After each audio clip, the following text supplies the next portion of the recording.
संकट मोचन महादेव मंदिर है अजमेर दरगाह। असल में अजमेर दरगाह नहीं है, वो महादेव का शिव मंदिर है जो कि पृथ्वीराज चौहान के पूर्वजों ने वहाँ बनाया था। मथुरा और काशी देखिए कि शिव मंदिरों को तोड़ के वहाँ पे मस्जिद खड़ी कर दी गई। राम मंदिर आप बाबरी मस्जिद वाला आप देखेंगे तो हमने बहुत सारी चीज़ें, बहुत सारे साक्ष्य माननीय अदालत को हमने दिए हैं, उनके समक्ष रखे हैं। अदालत ने भी हमसे पूछा क्या क्या साक्ष्य हैं। वो बुलंद दरवाजे पे आप हिंदू कलाकृति, हिंदू नक्काशी और हिंदू संस्कृति ही दर्शाती है, जो कि इस्लामिक पद्धति नहीं है। और जो जब आप दरगाह जाएंगे तो दरगाह में जो ऊपर का जो स्ट्रक्चर है जो बना हुआ है वो तोड़े हुए मंदिरों, जैन मंदिर और शिव मंदिर के अवशेषों से वो खड़ा किया है। और उसके साथ साथ ही वहाँ झाल राग कहते हैं, जो झरना जैसे बोलते हैं, जहाँ भी शिव मंदिर होता है, शिवलिंग होता है, वहाँ पानी जरूर होता है।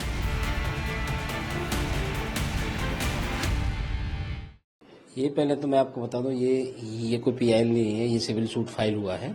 अजमेर की लोकल अदालत में सिविल सूट फाइल हुआ है और उस सूट में हमने सभी साक्ष्य अजमेर दरगाह के रिलेटेड माननीय अदालत को दिए हैं।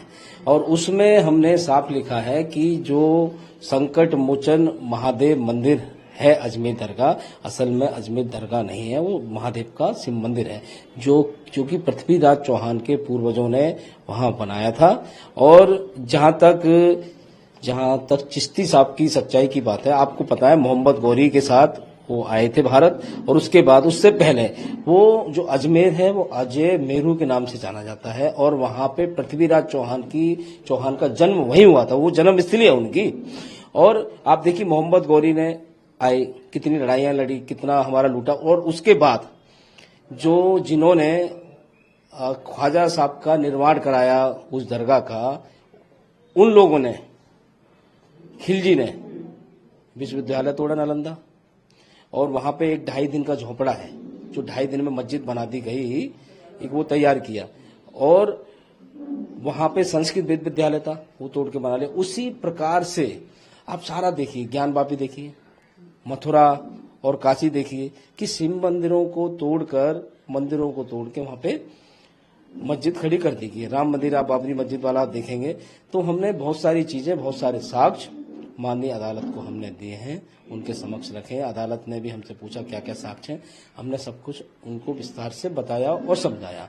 और जो साक्ष्य में सबसे मजबूत कड़ी थी वो हरबिलास शारदा, जो कि म्युनिसिपैलिटी के चीफ कमिश्नर है अंग्रेजी सरकार में, और बाद में राजस्थान के सिविल जज भी रहे। और उसके बाद वो अंग्रेजों की ब्रिटिश काउंसिल में एक महत्वपूर्ण कमेटी होती थी, उसके सदस्य रहे हैं। तो उनकी बात में बहुत गंभीरता है, उन्होंने विस्तार से अजमेर दरगाह के बारे में बहुत कुछ लिखा है। वहाँ एक बुलंद दरवाजा है, वो बुलंद दरवाजे पे आप हिंदू कलाकृति, हिंदू नक्काशी और हिंदू संस्कृति ही दर्शाती है, जो कि इस्लामिक पद्धति नहीं है। और जब आप दरगाह जाएंगे तो दरगाह में जो ऊपर का जो स्ट्रक्चर है जो बना हुआ है वो तोड़े हुए मंदिरों, जैन मंदिर और शिव मंदिर के अवशेषों से वो खड़ा किया है।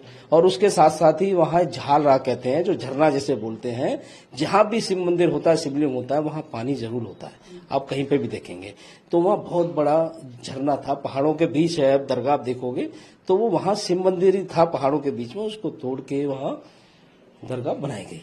ये सारी चीजें हमने सारे साक्ष्य माननीय अदालत को दिए हैं। अब अगली तारीख उसमें 20 दिसंबर 2024 है, और मैं मानता हूं सभी पक्षों को नोटिस हो चुके हैं, वो अपना जवाब देंगे। हम उसी डेट पर 20 तारीख से पहले एक एडवोकेट कमिश्नर के सर्वे की एक मांग करेंगे, एप्लीकेशन मूव करेंगे। और जैसा कि ज्ञान पापी में एडवोकेट कमिश्नर सर्वे हुआ था, और साथ ही साथ ये जो अभी संभल वाले में भी जो मस्जिद का सर्वे हुआ उसमें भी एडवोकेट कमिश्नर ही सर्वे हुआ है। और हमें उम्मीद है हमारी सर्वे की भी जो एप्लीकेशन है स्वीकार होगी, और जल्द ही वहां सर्वे होगा और दुनिया भर के हिंदुओं को वहां भगवान शिव के दर्शन और भगवान शिव के शिवलिंग पर जल अभिषेक करने का मौका मिलेगा। विष्णु जी, क्या वजह रही जो आपने इस पर पूरा काम करना शुरू किया, और लगभग कितना समय लगा ये पूरा रिसर्च करने में? ऐसा है, हम तो ये लंबे समय से काम कर रहे हैं। ज्ञान वापी में भी मेरी एक पटिशन है, और जो ईदगाह मथुरा है उसमें भी जो चल रहा है उसमें भी मेरी पटिशन पर सर्वे के आदेश हुए हैं। और ये सारी चीजें बहुत रिसर्च किया है और बहुत करने के बाद वहाँ के लोगों से भी हमने पूछा, तो वहाँ के लोग भी बताते हैं, जो पूरे बूढ़े लोग हैं अभी भी 60-70 साल के, वो बोलते आ रहे हैं कि जब हम छोटे थे तो हम दरगाह जाते थे पिताजी के कंधे पे बैठ के, तो वहाँ नीचे तहखाना है, उस तहखाने में भगवान शिव का शिवलिंग हुआ करता था और ऊपर मटके से पानी टपकता था। और एक सच्चाई और भी है कि वहां काफी समय तक, आज से 50 साल पहले तक, वहां पे एक पुजारी वहां पूजा करता था नियमित, और उसे गुजारा भत्ता भी दिया जाता था। अब उसका क्या हुआ था पता कुछ नहीं, हम ऐसे साक्ष्य भी बहुत सारे खोज रहे हैं। और तो ये जो आज खुशी का मौका है कि केस हमारा एडमिट हुआ, याचिका स्वीकार हुई है और अब जल्द ही सर्वे होगा। बहुत खुशी का मौका, सभी हिंदुओं को बधाई, देशवासियों को बधाई। आज 27 नवंबर 2024 को अजमेर कोर्ट में एक हिंदू सेना के प्रेसिडेंट ने एक पिटीशन दायर की कि अजमेर शरीफ की हजरत ख्वाजा मोइनुद्दीन चिश्ती रहमतुल्लाह अलैह की दरगाह में महादेव का मंदिर है, और कोर्ट ने उसको मंजूर कर लिया। जैसा कि अभी संभल में हुआ कि पहले दिन कोर्ट में 1:30 बजे पिटीशन डाली गई संभल की शाही मस्जिद पे, 3:30 बजे कमिश्नर अपॉइंट हो गया, दूसरी पार्टी को सुना नहीं, और शाम को कमिश्नर एसपी और कलेक्टर को लेके वहां सर्वे करने पहुंच गए, और दूसरे 3 सर्वे कंप्लीट हो गया। तीसरे दिन आके वापस से जय श्री राम के नारे लगाते हुए आके फिर सर्वे के लिए आए। स्टोन पेल्टिंग हुई, स्टोन पेल्टिंग हुई होनी थी। जब आए दिन आप हमारी चीजों के साथ छेड़छाड़ करोगे, फिर पुलिस ने गोलियां बरसाई, 5 हमारे मासूम नौजवान मुसलमान मारे गए। उस पे ये कहना कि पुलिस की गोली से नहीं मरे। कभी बुलडोज किए जाते हैं हमारे मुसलमानों के घर, कभी मॉब लिंचिंग की जाती है, कभी दरगाह खानगाहें शहीद की जाती हैं। जब places of worship act 1991 parliament से इनेक्ट हो गया कि सिर्फ बाबरी मस्जिद को